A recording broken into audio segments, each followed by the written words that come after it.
ఇక సంతోష్ రావు గారి గురించి 2 నిమిషాలు చెప్తాను, అంత పెద్ద సీనున్న మనిషి కాదు కానీ చెప్పాలి. ఎందుకంటే కూరల ఉప్పు ఎట్లుంటుంది ఈయన అట్లా అన్నట్టు, ప్రతి దాంట్లో చెడగొట్టడానికి కొంచెం ఉండాలి కదా అట్లాంటి వాడు. కాబట్టి చెప్పక తప్పదు ఈయన గురించి. చెప్పులో రాయి చెవులో జోరీగా అంటాం కదా అట్లాంటి టైపు, కాబట్టి ఖచ్చితంగా చెప్పాలి. విషయం ఏంటంటే ఈయన ధనదాహం ఎట్లాంటిదంటే సంతోష్ రావు గారిది, రామన్న కాన్స్టిట్యున్సీ, కేటీఆర్ అన్న కాన్స్టిట్యున్సీ నేరెళ్లలో ఇసుకలారి గుద్ది ఒక దళిత బిడ్డ చనిపోతాడు. సరే దాని మీద పాపం అక్కడ ఆ రోజు అందరు యాజిటేషన్ చేస్తే ఈయన సంతాన అడ్వాంటేజ్ ఏంటి, ఈయన కూర్చుంటాడు కదా సార్ దగ్గర, సీఎంఓలకి వెళ్ళి ఫోన్ చేసి అక్కడ ఉన్న పోలీసు వాళ్ళందరినీ ఒత్తిడి పెట్టి 7 దళిత బిడ్డల్ని కొట్టినరండి.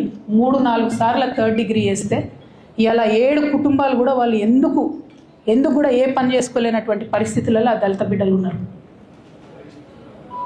అది మొత్తం రాజకీయంగా బ్లేమ్ అంతా రామన్న మీదకి వచ్చి, ధనదాహమేమో సంతన్నది, నేరం చేసిందేమో